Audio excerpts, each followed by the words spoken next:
திமுக இளைஞர் அணியின் 2வது மாநில மாநாட்டில் கட்சியின் பொதுச் செயலாளர் துரைமுருகன், எம்பிக்கள் ராசா, திருச்சி சிவா, துணை பொதுச் செயலாளர் கனிமொழி உள்ளிட்டோர் உரையாற்றினர். பாஜகவின் அதிகார குவிப்பு குறித்தும் தமிழ்நாட்டுக்கு ஒன்றிய அரசு நிவாரண நிதி அளிக்காதது குறித்தும் அவர்கள் தங்கள் கண்டனங்களை பதிவு செய்தனர். தாய் கழகத்தையே விஞ்சக்கூடிய அளவுக்கு இளைஞர் அணி முன்னேறி இருப்பதை பார்த்து அது பொதுச் செயலாளர் முறையிலே நான் பெருமைப்படுகிறேன்.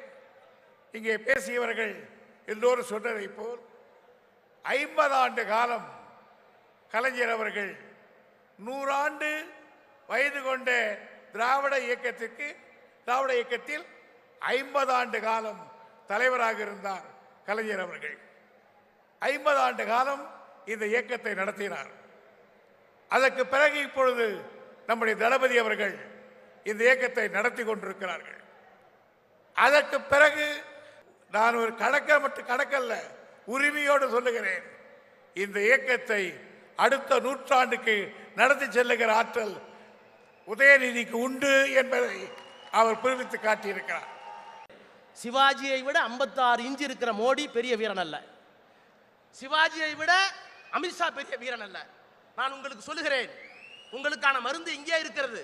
அமித்ஷா அவர்களே, மோடி அவர்களே, நீங்கள் பிரதமராக இருக்கலாம், ஆனால் பிறப்பால் சூத்திரன் RSS ஒரு நாளும் உங்களை ஒப்புக்கொள்ளாது. அது ஆரம்பித்து விட்டது. 6 சங்கராச்சாரியர்களில் 4 சங்கராச்சாரியர் உங்களை ஒப்புக்கொள்ள மறுக்கிறார்கள். சங்கராச்சாரி இந்து என்றால் நீங்கள் யார்?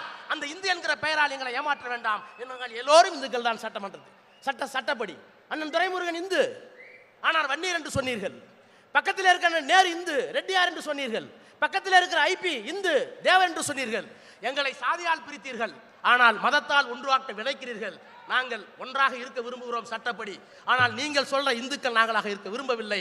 அந்த இந்து மத தேசியம் எங்களுக்கு தேவையில்லை. எங்களுக்கு திராவிட தேசியம், தமிழ் தேசியம், அந்த பிதாமகனாக இருக்கிற எங்களுடைய முதலமைச்சர் இந்தியா முழுக்க அந்த தேசியத்தை கொண்டு செலுத்துவார். 24 மத தேசியம் ஒழிக்கப்பட்டு எல்லா தேசிய இனங்களுடைய ஆட்சி அமையும் என்பதற்கான உத்தரவாதம் இந்த மாநாடு என்று சொல்லி உங்களை வணங்கி விடைபெறுகிறேன். இந்த நாட்டினுடைய அரசியல் சட்டம் பெயரளவிற்கு கூட்டாட்சி தத்துவமே தவிர பெயரளவிற்கு இருப்பது மாறாக மத்திய அரசுக்கு அதிகாரங்களை குவிக்கிறது.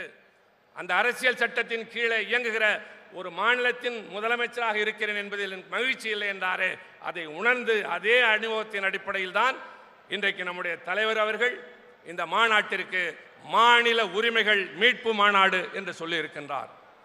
தோழர்களே, தம்பிமார்களே, பகைவர்கள் பவனி வர ஆரம்பித்து விட்டார்கள். நமக்கு கடமைகள் இருக்கின்றன. மாநில உரிமைகளை மீட்டாக வேண்டும். தமிழை ஆட்சி மொழியாக்க வேண்டும். கோட்டை கொத்தளங்கள் பலப்படட்டும். வீரர்கள் கவசம் பூணட்டும். கட்கம் ஏந்தட்டும். களம் காணுவோம். வெற்றி பெறுவோம். 40 தொகுதிகளையும் வெற்றி பெற்று இந்திய கூட்டணி இந்தியாவிலே ஆட்சியை கைப்பற்றும், அதை தீர்மானிக்கிற சக்தியாக எங்கள் தலைவர் இருப்பார் என்ற மகிழ்ச்சியான செய்தியோடு அண்ணன் உறங்குகிற இடத்திலே துயிலுகின்ற தலைவர் கலைஞரின் காலடியில் வெற்றியை கொண்டு போய் ஒப்படைப்போம். கட்டி முடிக்காத கோயிலை திறக்க கூடாது என்பது இந்து மதம். ஆனால் அதை அரசியலாக்கி உங்களுடைய அரசியல் லாபத்திற்காக இந்துக்களை மதிக்காமல், அந்த உணர்வுகளை மதிக்காமல் உங்க ஆளுங்களே கோயிலுக்கு வரமாட்டேன்னு சொல்லக்கூடிய அளவுக்கு அரசியல் விளையாட்டிலே அந்த கோயிலை நாளை திறக்க போகிறீர்கள். அதுக்கு ஹாலிடே வர 6 நாள் லீவு, ட்ரெயின் எல்லாம்.